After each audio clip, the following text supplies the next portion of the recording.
দেখুন, যেভাবে সামাজিক অবক্ষয়ের মাধ্যমে আমরা দেখছি বিভিন্ন প্রতিষ্ঠানগুলিতে মহিলারা সুরক্ষিত নেই, বিভিন্ন জায়গায় মহিলাদের শ্লীলতাহানি এবং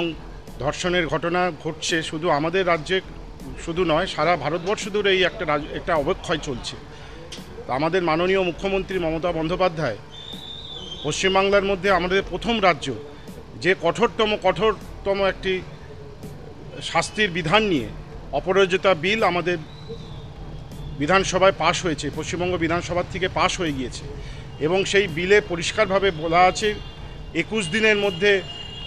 রিপোর্ট এবং 30 দিনের মধ্যে ট্রায়াল, ফাস্ট ট্র্যাক কোর্টের ট্রায়ালের মাধ্যমে